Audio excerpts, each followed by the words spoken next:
to Dave Talks Ball in this October 28th, 2024 episode, folks. I appreciate you joining us, guys. Before we really get started, I need to say this more, but like, subscribe, hit the notification bell, help out the channel here.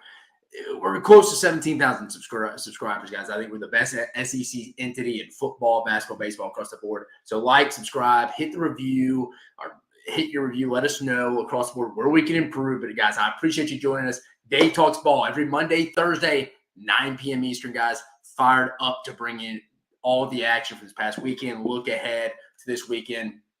Fantastic weekend. There wasn't really necessarily many close games, but that A&M LSU game had some real energy behind it. I know A&M ended up winning by double digits. We'll talk about it. But it had a real – that was the loudest – and I wasn't even there. I used to work at A&M for 2 years. It was at the 2018 LSU game there on the sideline. That place was rocking. It looked like it was on a different level on Saturday night. So fantastic weekend.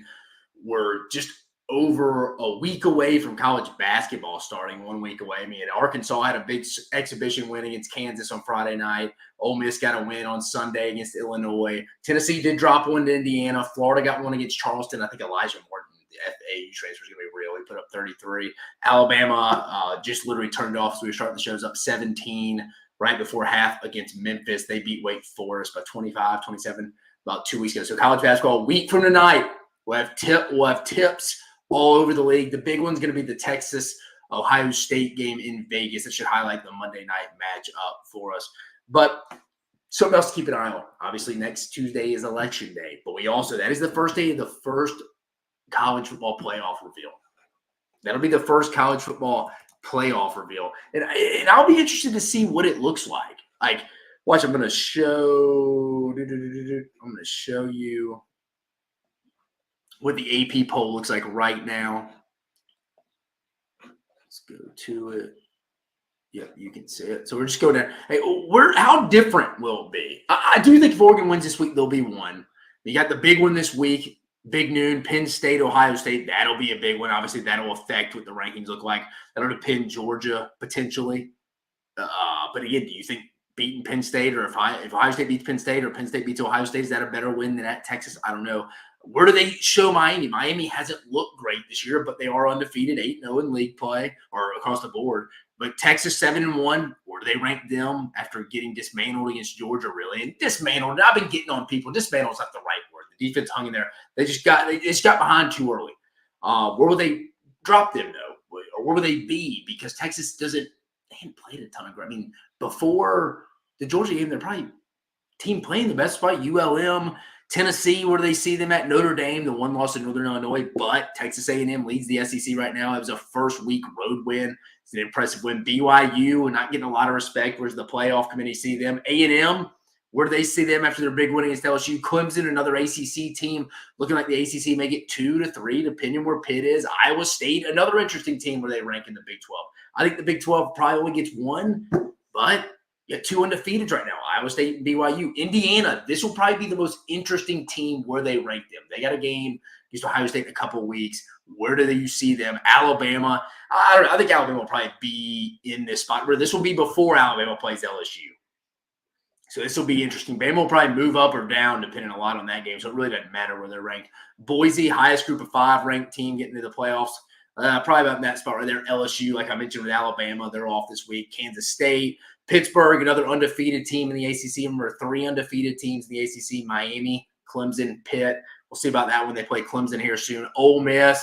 It's all going to come down to the Georgia game for Ole Miss, so it doesn't really matter where they are. But a 10-2 Ole Miss, I don't know. SMU, 7-1 from the ACC. Army, another group of 5 team, undefeated. Washington State, independent, 7-1. The Buffs, fighting to get in that Big 12 title game. Illinois, 6-2. And somehow Missouri still ranked in the top 25. But I don't think they're really much in the playoff discussion. But that's just getting right off the bat, guys. We're just getting right off the bat. We'll recap all the Week 9 matchups right off the bat.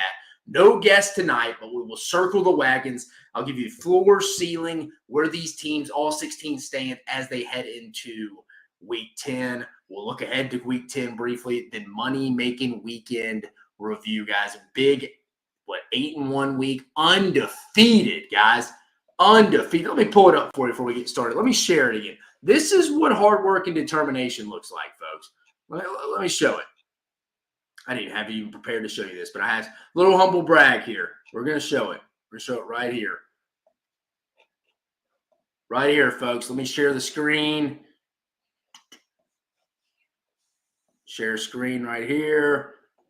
There we go. As you can see, right there, your boy, undefeated week, 6-0 this week. Ole Miss, dub. Arkansas, dub. Alabama, dub. Texas, dub. A&M, dub. Auburn and Hugh Freeze and the boys getting their first conference win. That's a dub. Humble brag, 7-0 right there. 6-0 right there, folks. 6-0. Let's get it right into it. The Week 9 recap. Texas dominates second half against LSU. Texas A&M does. Texas A&M getting the 38-23 win. It felt like LSU was just controlling that first half across the board. Even got a stop to start the half. And I was thinking LSU may take control. I felt like LSU should have been up 13-17 in that one. Couple missed field goals, kept that lead to only 10. But Mike Elko changes the quarterback again, moves to Marcel Reed after the B.J. Mays interception with about 8 minutes left in the third quarter, if I remember right. It just feels like at the quarterback spot, Mike Elko has been pressing all the right buttons each week. Connor Webman going to the Missouri game, making the big decision to put Marcel Reed in, which I think was right. LSU just looked completely lost, defending it, did not prepare to play for him. And again, before fans get on there, you would be shocked. A lot of teams don't prepare for the backup. And again, these are drastic different styles of quarterbacks too. Connor Webman wants to throw from the pocket, has the arm, has the ceiling from a vertical passing game. Marcel Reed, more the read option, can make plays with his legs, as you saw. Only had 2 passes. Now, he did drop that dime against that cover 3 that the ball couldn't have been thrown better to Noah Thomas down the stretch. That was a ball. That was a ball right there. But I thought really in the second half and really the third quarter, A&M just dominated in all 3 phases of the game. LSU having special teams blunders, the 2 missed kicks by Damian Ramos, the long snapper Holder not on the same page on a key field goal down the stretch. A&M just outscored them 31-6 in the second half. LSU came out of the gate strong. I thought they were going to pull away. It's like, man, this may get ugly for A&M. But no, tell the 2 halves really. I do like LSU's trio receivers, though, if they're healthy. C.J. Daniels, Tyron Lacey, and Aaron Anderson are tough to defend. All kind of bring a different dynamic, but tough to defend. LSU's Garrett Nussmeier, not good enough. 3 interceptions, not going to get it on the road against any decent team in the SEC. Multiple special teams mistakes across the board here. And the defense, just no answer for Marcel Reed and his ability to make plays in the run game. LSU, in my opinion, has to get some kind of run game going. They can pass protect with the best of them, but they have to get some kind of run game going here with Caden Durham. I mean, if they don't, I don't think they can reach the ultimate goal. Again, can they make the college football playoff? Can they beat Bama in 2 weeks? Sure, absolutely. It's at home. I don't know if Bama's disciplined enough to go handle that environment on the road. I don't. But again, LSU only rushed for 22 yards, folks. Or sorry, no, 35 yards on 22 attempts. They got to get something going there. Caden Durham is too good of a running back. 11 carries, 15 yards. Even Josh Williams can get in the mix. The running game has to get going. They're one-dimensional, which that doesn't mean they can't beat Alabama, because that one dimension they're good at is Alabama's weak spot in the secondary. And I mentioned I love those 3 LSU receivers, Tyler Lacey, C.J. Daniels, and Aaron Anderson. So disappointing loss for LSU. I really should say disappointing second half, disappointing third quarter. But A&M rolling into a big one this week at South Carolina. I don't think it's a sleeper game. South Carolina's going to have their full attention. Night game in Columbia at Williams-Brice Stadium. That'll be an interesting game. It's tough to bounce back after this one.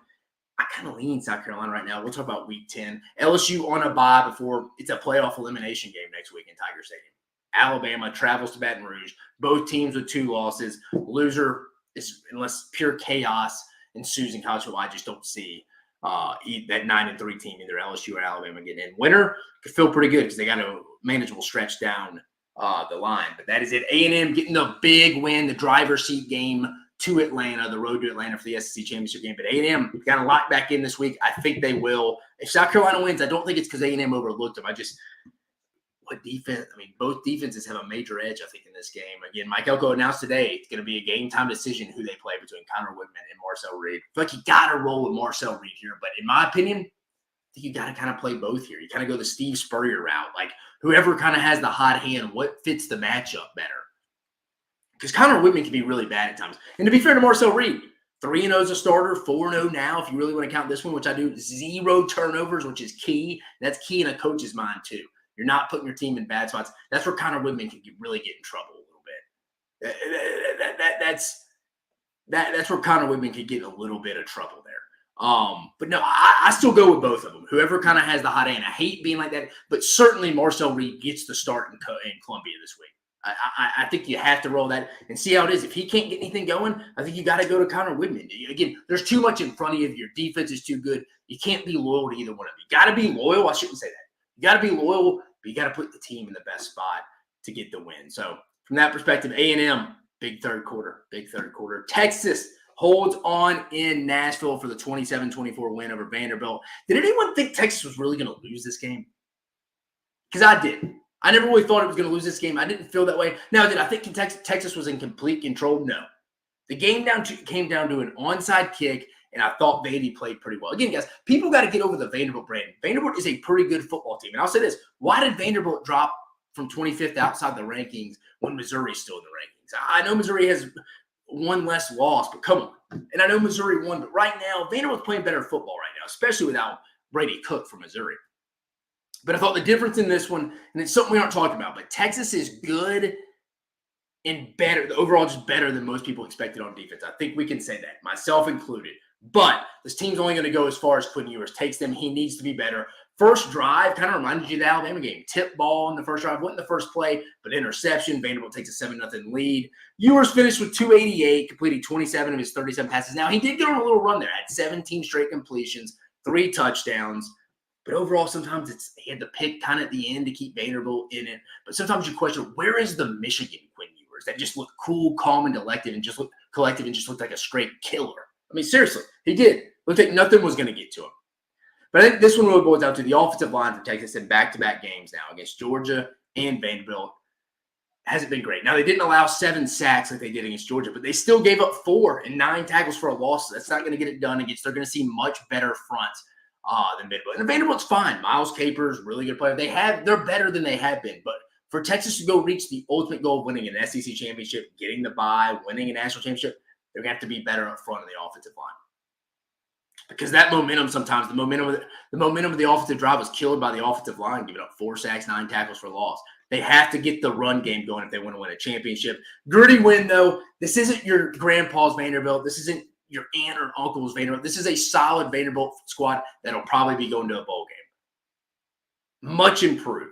I like the win. Bye week comes at a good time for the Hornets. They got to get that offensive line run game going. I mean, Jaden Blue's a good running back. Trey Wiesner's a good running back. They have some guys to go make plays. It's almost like C.J. Baxter getting hurt preseason may have hurt this team a little bit and start trusting the run game. But at some point to win a championship, you're going to have to control the line of scrimmage. What's next for both these teams? Texas bye week. Vandy at Auburn. Somehow they're a 5-point favorite last time I checked. And we'll preview it when we look ahead here later in the show at week 10. But what is Vanderbilt looking at? And what is Vegas looking at? And Vegas has been off a lot this year so far, folks. They've been off with some major lines. I think the transfer portal, just like everybody else, it's confuzzling them. And I'm making up that word, confuzzling. It's everybody. It's hard to predict, except your boy. 6-0 this week, 8-1. But I'm kidding. I've had my bye weeks. I've had my bad weeks this week too. But week 9 was a good week for your boy. Moving on, Bama handles Missouri in Tuscaloosa. Alabama runs away from Missouri, 34-0. The run game got going. Best of the year so far, 271, led by Justice Haynes. Everyone had some big runs. Justice Haynes, Richard Young at the end, Jam Miller, Jalen Milroe. Now, obviously, Missouri was in a fight with one hand tied behind their back. Brady Cook was banged up, doubtful week, made this start in the first half, but then they brought in Drew Pine, who just was not good. 3 interceptions. But I thought that was Alabama's best game since Wisconsin. Defense gave up 0 points in the first half overall. Once again, back-to-back weeks, going back to Tennessee in the first half and Missouri this half. And I know Brady Cook was not completely healthy, but again, 0 points in today's college football and back-to-back conference games. Impressive. Is this a great defense? No. It's an improving defense going into a bye week. If you're Alabama, you're hoping you're hitting your stride, at least offensively. You get some guys back on the men. But offensively, did Alabama look great? No, it looked a little clunky at times. But I did think once the defense settled in, got Bama's offense some field position, they started to settle in and look pretty good starting in the second quarter, and that led on to the first quarter through the second half. Thought a big drive there was opening up the half of the score, making it a 20-0 lead. Missouri with Drew Pine was not coming back after that. But tough to take a lot from Missouri from this one. I mean, Eli Drinkwitz, for lack of a better term, just looks like a total clown at times. And I probably shouldn't even say this, but he looks like a total clown, arguing with Alabama's players, telling Alabama's players are lucky he doesn't have his quarterback. F you. And one of the worst calls I ever saw from the officials, it was the delay a game call. They call it. LT Overton sacks Brady Cook because no one really blew a whistle or stepped in to protect the quarterback. They call him for a personal foul for a sack, but then go back and say, delay a game on the offense. After the play, though, personal foul, it's just for sacking him. So essentially the ref's mistakes cost Alabama a personal foul call. Even Matt Austin, the rules official on ABC, came in and said, I've never really seen anything like that. That was a bad penalty. I thought the Kendrick Law one was kind of fake. I saw, or soft, I should say. So it looked like it may even hit the guy's heel. But overall, though, Missouri, they don't get Brady Cook back. They got big issues ahead. They still could finish 10-2 if he can get back on the mend. I mean, you got Oklahoma, at Mississippi State, Arkansas, all winnable games. But I don't think 10-2 Missouri gets in. Not when your two losses are blowouts to Texas A&M and Alabama. But what's next? Bama bye week, Missouri bye week. Both needed. I said going into last week, no one needs a bye week more than this Alabama football team. Heading into the next one, Ole Miss gets a much-needed win against the Sooners, 26-14. It wasn't pretty, but it was a conference win. I thought it was more of an eye test game here for Ole Miss. I thought they would look a little better, wanted them to look a little better in this game. It is what it is, though. We can't keep judging people in close games. They got the win. Still, just cannot get the run game going. 69 yards and 31 carries. They need Trey Harris to be that difference maker. I think Pete Golden and the defense are improved, but the run game and that offensive line up front has to get better. Dart looked better in the second half, but overall, again, you're never going to be disappointed against a win against Oklahoma, whether I know Oklahoma's not great this year due to being banged up. We'll talk about them here in a minute, but it's a win. Your season's going to come down to these next two. At Arkansas this week, and then when you host Georgia. Wasn't pretty, but a conference win. Oklahoma defense, going to keep you in it in most games. Just the offensive line's horrific. 10 sacks allowed. Just not very good right now. Injuries. I didn't think Jackson Arnold was that bad. I thought he took some yards on the ground when they were in front of him. And I think that's where offenses get confused at times. Like, just stay ahead of the chains. If there's 6 yards in front of you guys, instead of trying to make that play, threading it through the needle on the sideline for another 10 or 12-yard play, just take the 6 yards, stay ahead of the chain. Or, hey, maybe you get sacked. It puts you, instead of 2nd and 4, you're in 3rd and 14 because you took a 10-yard sack. Staying ahead of the chains now is so important. And it's always been, but even more now. I thought Jackson Arnold was fine. This offensive line doesn't get right. It's going to be tough. But next for Ole Miss, at Arkansas, like I mentioned, 11 a.m., sleepy game. Start line opened up at 9.5. I think it's down to 6.5. Oklahoma gets Maine, much needed, lesser opponent. They maybe get it right. I didn't think it was a terribly called game, but if your offensive line can't get it going, it really doesn't matter. So Ole Miss 26-14 win. Season comes down to the next 2 weeks. Oklahoma got to get the offensive line right if they want to win another conference game. Yep. Hogs roll in Start Vegas, folks.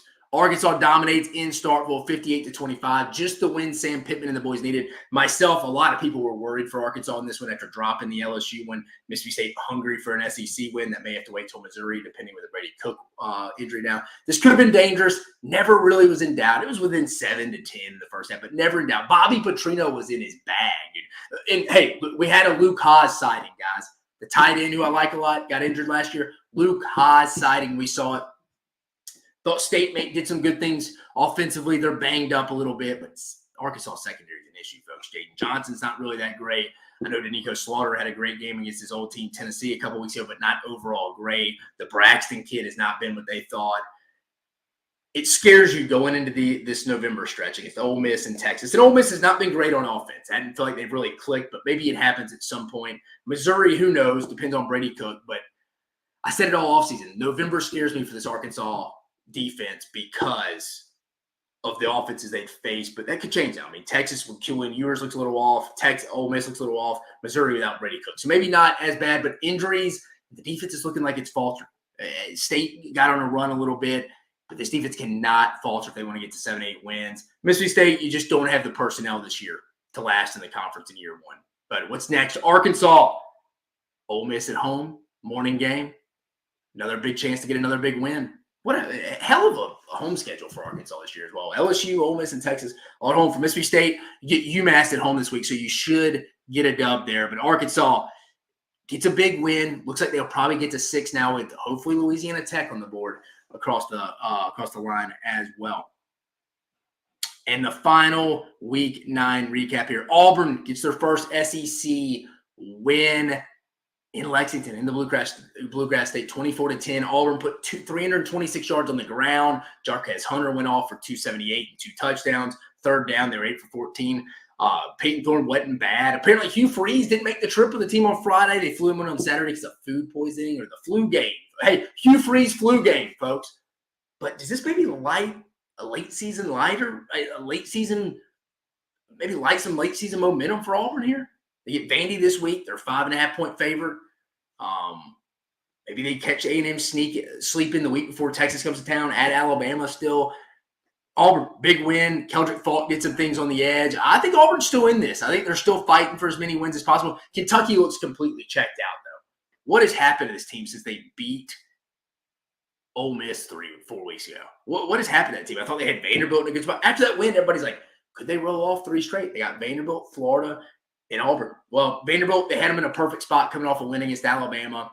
Kentucky's coming off a bye week. Nope. Florida, complete no-show. One of the worst defensive performances of the Stoops era. Got ran out of town. Really not by DJ Lagway. I think he was only 7 for 14. But you got 5 touchdowns put against you by Trevon Ball, a true freshman on the ground. Worst defensive performance. Who do you go to now? Gavin Wimsatt, Brock Vandagriff. I think you got to go with Brock Vandagriff. He gives you some kind of chance vertically. Where do we go from here, though? I mean, seriously, folks, where do we go from here if you're Kentucky? I mean, it's not good right now, people. It's really not. Kentucky goes to Knoxville this week. Auburn host Vandy. But let's move along here, folks. Let's get to a little bit of the circle the wagons. Let's circle the wagons here. Let me go to the schedule. Let me share the screen.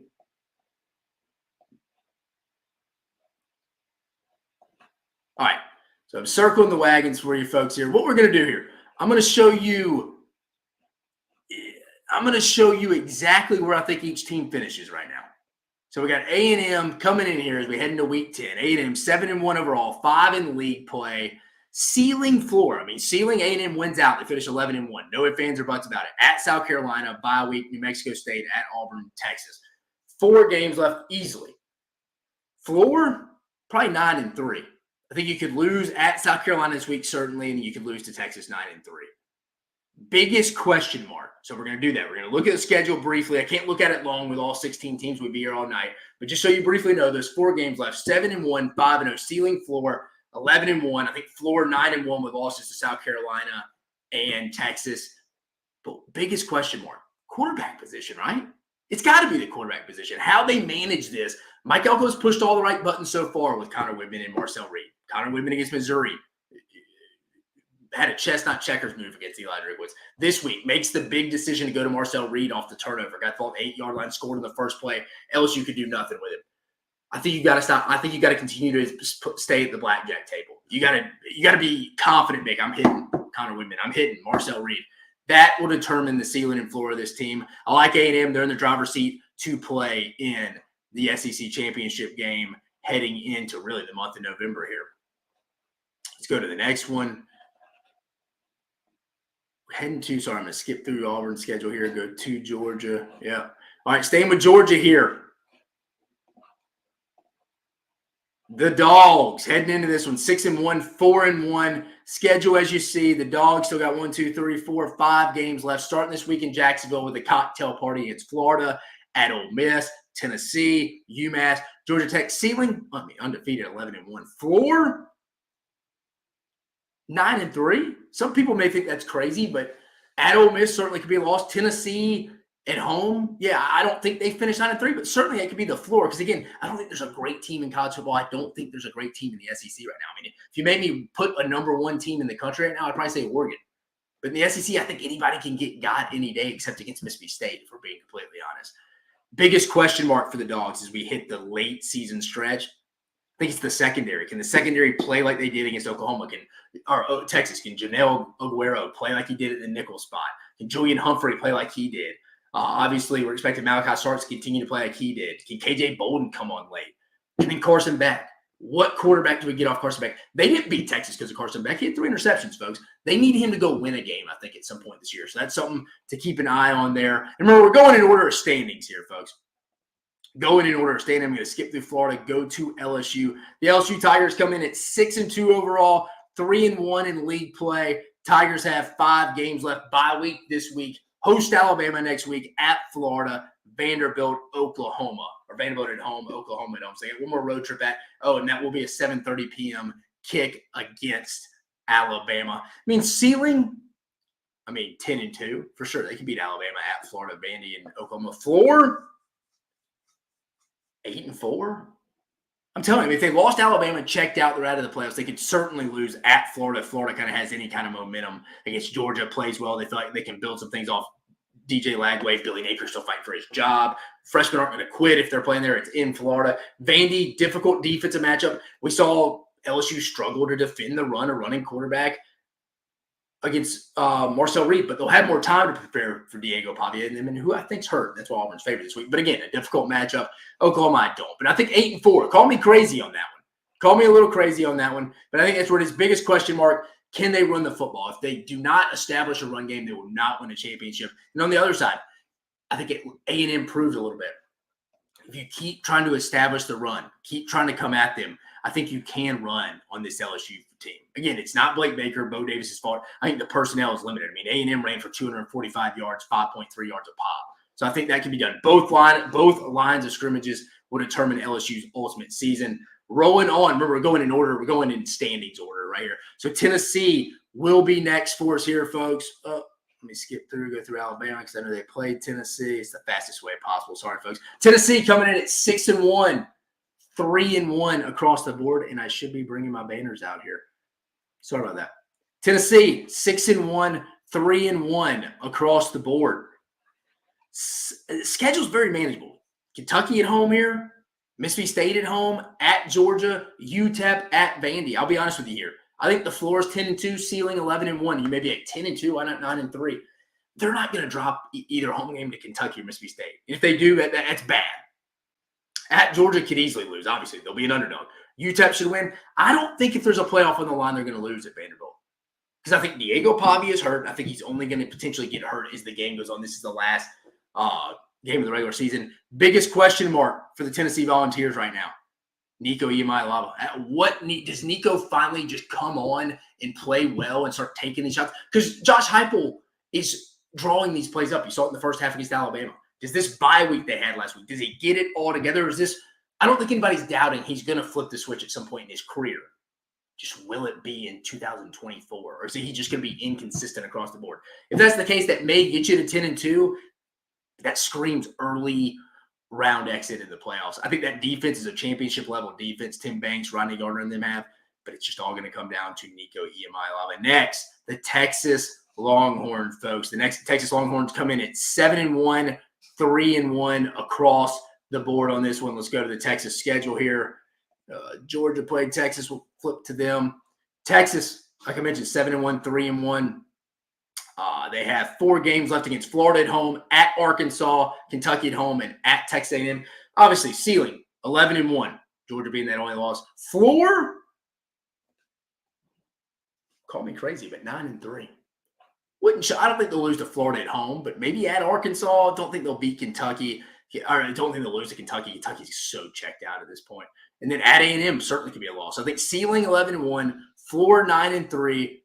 Biggest question mark for Texas right now. Again, I hate keep going back to the quarterback and that'll change as we get deeper in this. But what about that? Just because there's no great quarterback in this league right now. I put it in the chat last week. If you could go win one game right now, what quarterback are you taking? Last week I would have said Garrett Nussmeier. I don't know about that now after the 3 interception performance at Kyle Field. But the question mark, what Quinn Ewers do we get? Do we get in Tuscaloosa last year, Quinn Ewers? Do we get in the big house against Michigan this year, Quinn Ewers? And I know Michigan isn't great, but do we get that guy? Or do we get him who struggled against Oklahoma in the first half, who struggled against Georgia, looked to get deer in the headlights, struggled against Vandy at times, or do we get the 17 straight completions against Vandy? What Quinn Ewers do we get, folks? Next, the Alabama Crimson Tide coming in at 6-2, 3-2. Remember, we're going in order of standings, folks. Alabama moving to their schedule here. again, like I mentioned, 6-2, 3-2. Have a trip to Baton Rouge in 2 weeks. They're off this week. That's an elimination game. LSU comes in at 6-2, Bama 6. That's an elimination game, folks. Loser, unless chaos ensues, is not getting in with 3 losses. Mercer at Oklahoma, Auburn. Ceiling, obviously 10-2 with the 2 losses already to Vanderbilt and Tennessee. Floor, 8-4. That sounds wild. Obviously, LSU could certainly be that. They'll beat Mercer. I think they'll beat Oklahoma because they're just so bad on the offensive line. But Auburn, I'm telling you, this is just, I feel weird saying this. There hadn't been a close Iron Bowl in Bryant-Denny Stadium since 2010. Cam Newton and them came back with 24-0 and won. Something tells me Auburn's going to have a good game plan. Hugh Freeze knows if that game's for Auburn, and we'll talk about Auburn here in a minute, if this is for Auburn to get to a bowl game, this game's going to be close because I think Auburn can put yards up on this Alabama defense. And if Jalen Milroe is struggling, you just never know. This Alabama team can let anyone hang around. Is Alabama better than Auburn? Yeah, certainly. But at some point, there's a Iron Bowl in Bryant-Denny. It should be due. It should be a close game. I mean, some may say 2014, but I don't think so. But that is the Crimson Tide there. That's their ceiling, their floor. Biggest question mark for the Crimson Tide. Again, we keep going back to the quarterback. Well, Jalen Milroe. What Jalen Milroe to begin? I don't think there was a player in the country that needed a bye week more right now than Jalen Milroe. Remember, last week off the bye week, going into the LSU game, he came out and looked a lot more explosive. I remember going back and watching this game when he played Missouri last night. That play he did score in, barely snuck in. Healthy Jalen Milroe, like you saw against Wisconsin early in the year, Georgia in the first half, scores with ease on the edge there. He looks banged up. Everybody around that building saying he's not. He just looks like he's carrying like some bricks on his back. This bye week, he needs to get off his feet. Maybe he comes out, looks more explosive, but that's going to determine whether Alabama makes the playoffs or not. Elimination game, guys, 2 weeks from now. Next, the Arkansas Razorbacks, folks, coming in at 5-3, 3-2 across the board there. Let's go to the Razorbacks here. Arkansas coming in 5-3, 3-2. Ceiling, floor. And I think it's fair to say ceiling. I mean, 8-4. I think floor 6-6. I don't think they'll drop one to Louisiana Tech. They're already at 5. I think they're going to bowl bound. They're going to be a bowl bound team. But for them to get to 8, they're going to have to get one of these home games against Ole Miss, and they got to bye and get one against either Ole Miss or Texas. Now, if it really hit the floor, you lose to Ole Miss, Texas, and probably Missouri. Even Missouri's a winnable game right now. So Arkansas's across the board. I mean. And again, I think that Texas game gets a little more dangerous for Texas as it goes across the board. But I'll say ceiling 8-4, floor 6-6. Biggest question mark, can the defense hold up over the month? I mentioned that when we were recapping the Mississippi State game. Again, you're going to face a pretty good offense against Ole Miss. You don't want them to start to click against you, but it's not a great matchup if they can get Caden Prieskorn involved, Ole Miss. Again, this Arkansas secondary can be had. Same with Texas's receivers once they get Isaiah Bond back. If Brady Cook can come back, they have weapons at Missouri. Luther Bird and Theo Weiss. I don't have to name them for you. So it could be interesting. That is the big question mark for the Razorbacks. Next, Florida coming in at 4-3, 3-2, a little higher in the standings than people probably even anticipated, right? Going to Florida here, though, the schedule coming into it. 4-3, 2-2 in league play. Get Georgia in the cocktail party this week at Texas, LSU at home, Ole Miss at home, at Florida State. This is November, everybody was talking about. Obviously, Florida State sitting at 1-7 doesn't look as tough right now. But with them being 4-3, ceiling 5, floor. I mean, 4. I don't know. Like I should say ceiling 6, floor 4, ceiling 6, floor 4. I mean, they could definitely beat Florida State, obviously. Will probably be favored going to that one. And I think they could get LSU or Ole Miss at home. I don't think they're going to get Georgia. I don't think they're going to win at Texas. So that's it. Ceiling 6-6. If they got one of LSU and Ole Miss, that'd make it 5. Then they beat Florida State and Tallahassee. That's 6. They lose. I think they'll beat Florida State. So I'm going to give them – I mean, they could lose to Florida State, too, on a given day. Let's be honest. So 4-8. 6-6 ceiling. 4-8. Biggest question mark here for the Gators to determine the outcome. Can the run game be consistently good down the stretch? And what I mean by that, Trevon Ball, can we get Montrell Johnson involved? I think Lagway helps this run game more so than Merch did because defenses now have to account for all 11 hats. Like Merch right now more advanced in the passing game, not the higher ceiling, but I think Lagway brings something dynamic that they can incorporate from the run game. So that'll be key. Can they keep running the football? Coming off the bye week, they looked really good against Kentucky 2 weeks ago. Heading over to Ole Miss next, baby. The Rebels coming in at 6-2. 2-2 across the board. And what did I say? 6-2, 2-2 coming across the board. Trip to Arkansas this week. Georgia at home. Bye week at Florida. Mississippi State almost got one of the later bye weeks.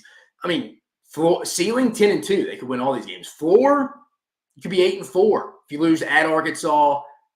Lose to Georgia at home. You never know with Florida, but I think you get Mississippi State in Jeff Levy's first year. So I think ceiling 10-2, floor 8-4. Biggest question mark for Ole Miss: can you get any running game going?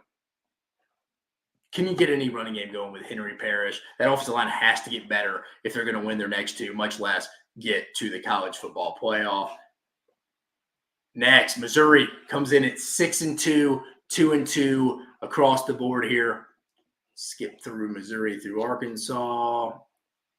Like I mentioned, Missouri 6-2, 2-2 across the board here. For Mizzou, going to a bye week off the loss to Alabama, get Oklahoma at home. That's a game you feel like you should win, but what's Brady Cook? High ankle sprain. He could be limited all year with that. We don't know. At South Carolina, South Carolina's due to win that game. Eli Drinkwitz has never lost to Shane Beamer in South Carolina. At Mississippi State, then Arkansas. I mean, if Brady Cook comes back fine, ceiling could be 10-2. I still don't think they get in the playoffs because your two losses were blowouts. I know it was with a half Brady Cook, but still, floor. I mean, 7-5. I mean, you could lose to Oklahoma on a given day if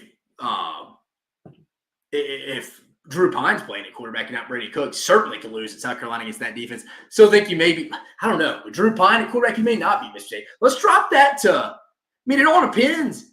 They could be 6-6 or they could be 10-2.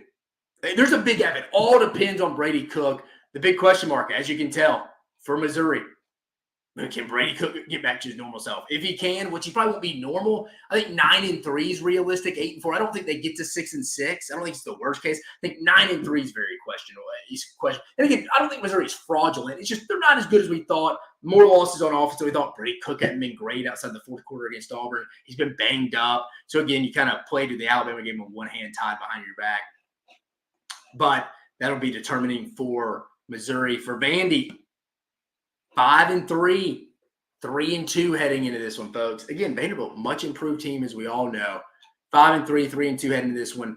They play at Auburn this week with their 5.5-point underdog. South Carolina at home. Bye week at LSU and Tennessee. So you have 4 games left. You're already at 5. I mean, I think you could I think ceiling 7-5, floor 5-7. I mean, you could lose to Auburn. You could lose to South Carolina. You could lose at LSU. You could definitely lose to Tennessee, especially with a playoff berth on. What an epic loss that would be, by the way, for Josh Heupel if that were to happen. I don't think it will, but it almost be like the Butch Jones 2016 game where they lost a chance to go to the Sugar Bowl off the loss to Vanderbilt. But no, I think Vanderbilt gets to 6. I don't know if they get to 7. There's a reason they're 5.5-point underdogs this week at Auburn. Vegas knows something. I think Diego Pavia is a little more banged up than we think. So I think ceiling 7-5. Don't think they'll get there. I think 6-6 realistic. Floor 5-7 across the board. Biggest question mark: Diego Pavia's health. I just mentioned it. And can the defense? I know this is 2. And can the defense hold up as each week goes by? As injuries mount, you play more physical teams. Moving to the next one. South Carolina currently 5-3, 2-3 in conference. Go to their schedule. The Gamecocks here. 4-3, 2-3 in league play. Get a big one against Texas A&M this week. I mean, South Carolina could win every game left. I mean, they really could. They got 4 wins now. I mean, they could easily beat A&M at home this week. Kind of lean it right now. At Vanderbilt, they can win. Missouri at home, they're due to win. Wofford win, and at Clemson. I mean, that could be 9 wins technically. I don't think they get there. They could be 9-3. Floor, probably 6-6. You could say 5-7, but I think they get one of these Vanderbilt A&M games. They'll get Wofford. They'll get 2 out of 3 of these, I think, right now, these next 3 against A&M at home, at Vanderbilt, Missouri at home, Wofford, toss up against Clemson on the road. So I think 9-3 ceiling, and I think I'm going to go 6-6 floor. Biggest question mark for the Gamecocks will be just the offense in general. Obviously, Lenore Sellers, can anyone step up on the outside? Can Brown step up on the outside? Can the offensive line get going? Can Rocket Sanders get going? It's just the offense in general. We know what the defense will be. Tonka Hemingway, Alex Huntley. We know about Kyle Kennard, Dylan Stewart. We know about the secondary guys and Nick Emmanuel, DQ Smith. We love those guys. They're great defensive players. It's going to come down to the offense, though, for the Gamecocks. Auburn, 3-5, 1-4 in the league right now. Let's paint the picture here for the Auburn Tigers. Cutting through Alabama against Auburn. Again, Auburn right now, just mentioned it, 3-5, 1-4. You see the graphic. Ceiling for the Tigers. Win this week to, I don't know, dude. I just can't say they'll beat Texas A&M and Alabama straight up. Won't say it's not going to be close. I just don't think they can win those two games right now. I mean, I think the ceiling is 5-7.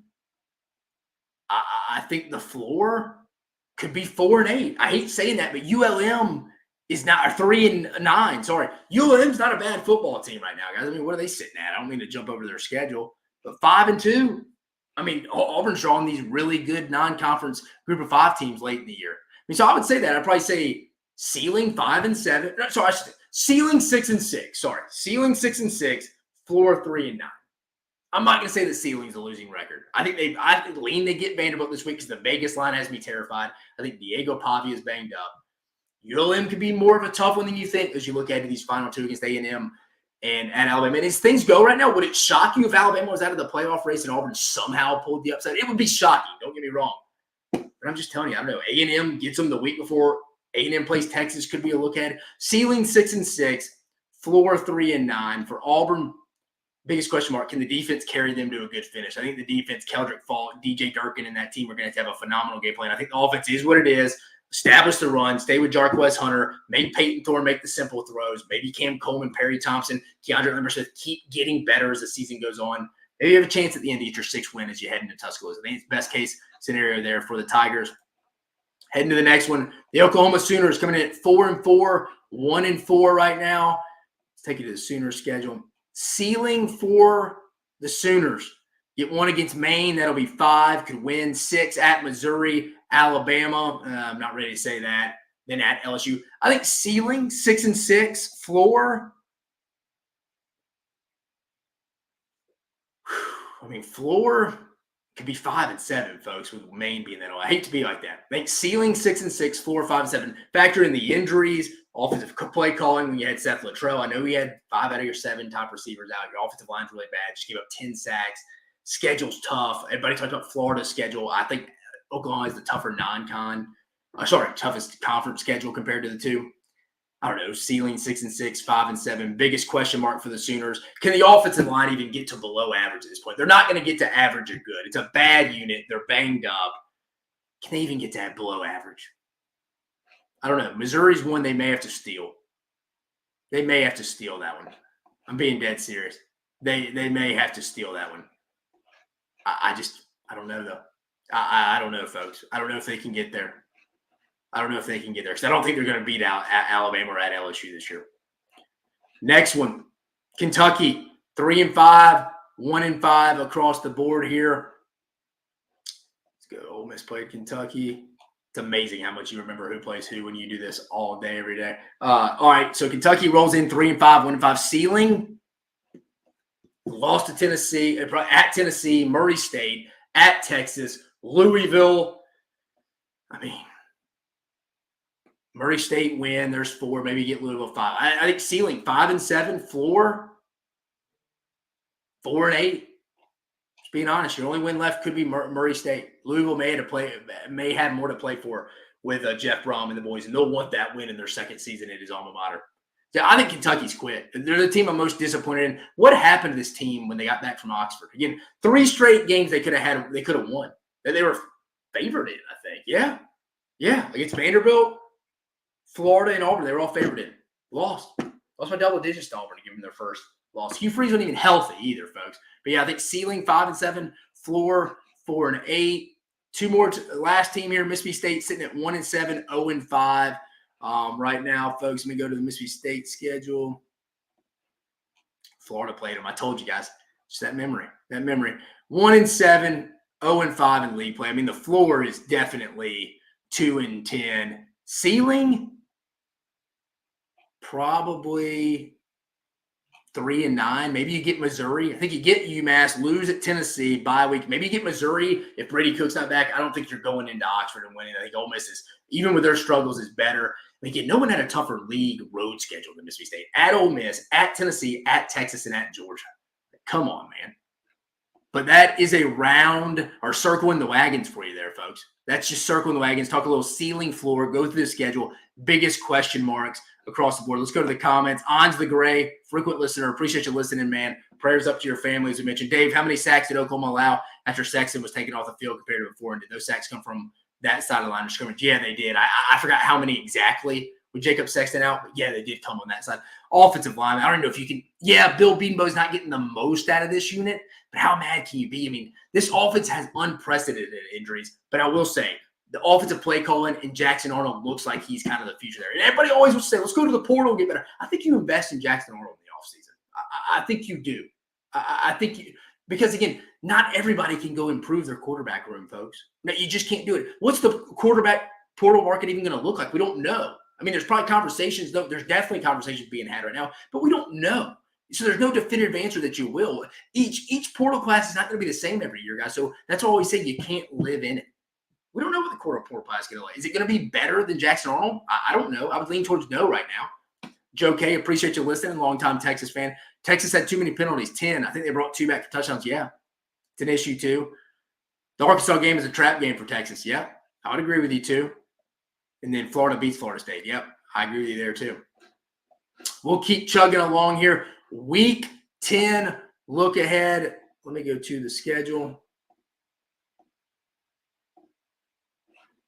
Pulling it up right now, folks. Week 10, SEC.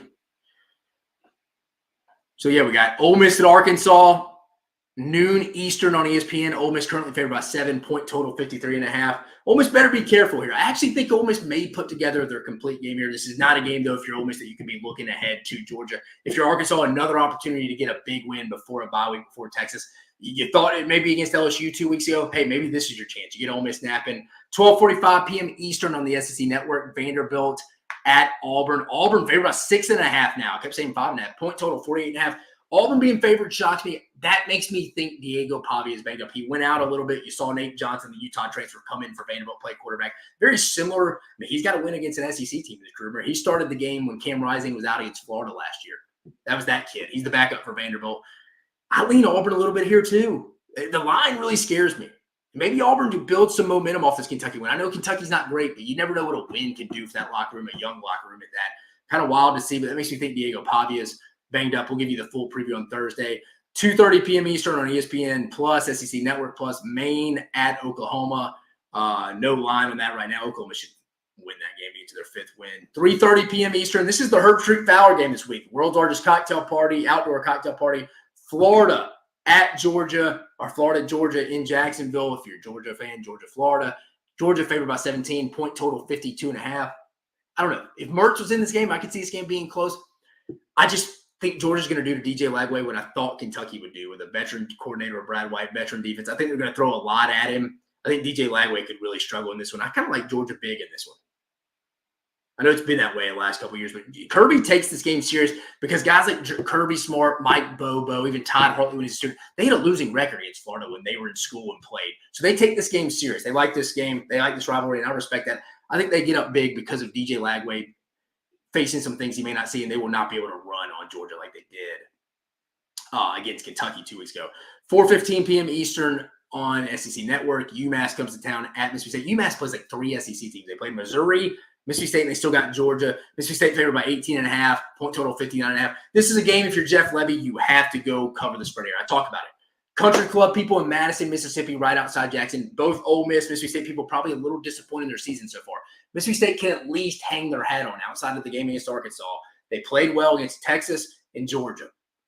You got to cover here. You got to beat the Minutemen. They're not a good football team. They're 2-6. You need to look good here, Mississippi State and Jeff Levy. 7:30 p.m. Eastern on ABC, ESPN Plus. Probably the best game of the weekend in the SEC. Number 10, Texas A&M takes the show on the road to Columbia, South Carolina. Texas A&M currently favored by 2.5, 44.5 point total right now. What are we thinking, folks? I lean A&M right now.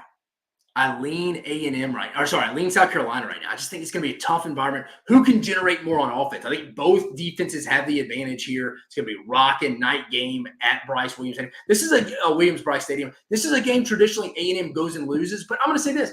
I don't even know if it's a bad loss. I think South Carolina's a fringe top 25 team, at least playing it right now with the way college football is. I don't think there's a great team. I think a lot of teams can get got now. There's so much parity in this game.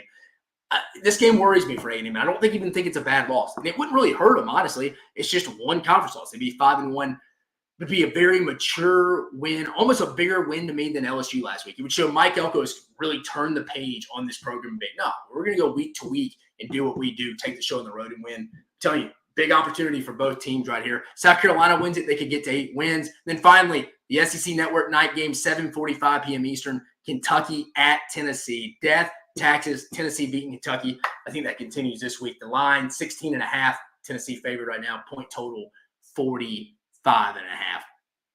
I think Kentucky just kind of quit. How does Tennessee come off looking off the bye week? I want to see what Nico looks like. Is this just going to be an inconsistent half-to-half thing for him throughout a whole game in 2024? I think the light comes on at some point. I think anybody who watches football, evaluates quarterbacks, knows he's a good player, has all the tools. Heupel's offense is very quarterback-friendly. It's going to come on at some point, probably next year.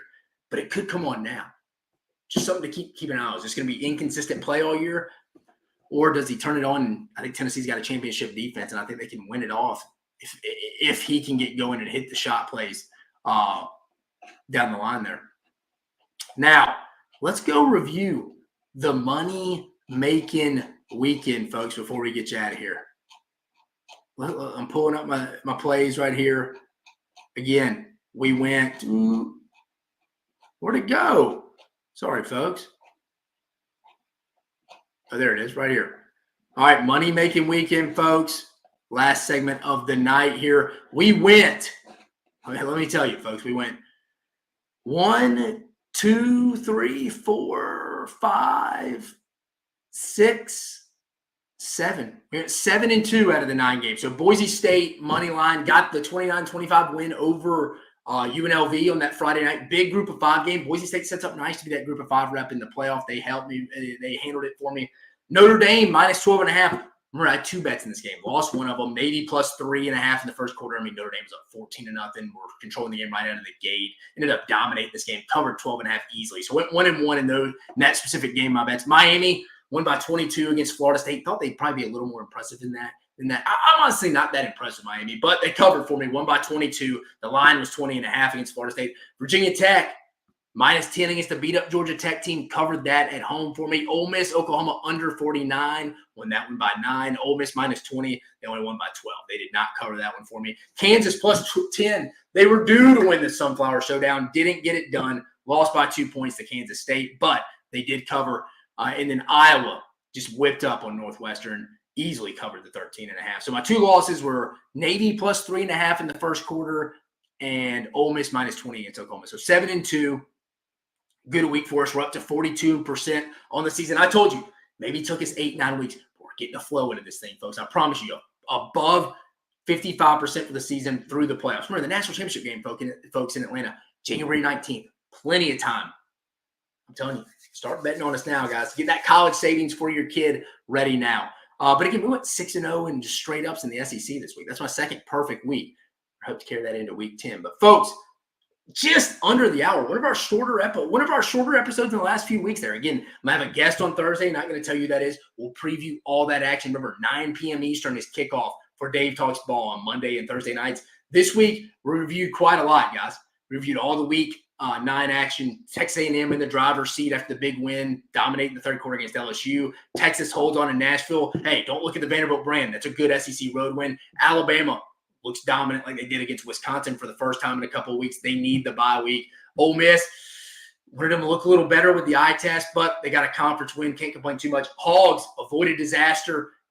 They dominated the game. This could have been a sleepy game for them. I think they're going to get to 6 now after this one. They get a big win in Starkville. Auburn, first SEC win. Maybe they need to not travel Hugh with them on Friday. Big win. Does that springboard Auburn towards the end of the season to make a run to maybe get to 6? Circle the wagons. We went through all 16 teams, looked at their records as they stand right now. Ceiling, floor, biggest question marks for every team. Quarterbacks, big question mark in this conference. And then finally, we did the Week 10 look ahead. South Carolina A&M's that one. It's going to be kind of the headliner. Oklahoma, Ole Miss, Arkansas is the one to keep an eye out on. It could be a little tricky there. And then money-making weekend review, guys. 7-2, 42% on the season now. Stick with us, guys. Again, Dave Shoemate, Dave Talks Ball. Look forward to seeing you guys on Thursday. I appreciate you joining us. You have a phenomenal week. I'll see you Thursday night, folks.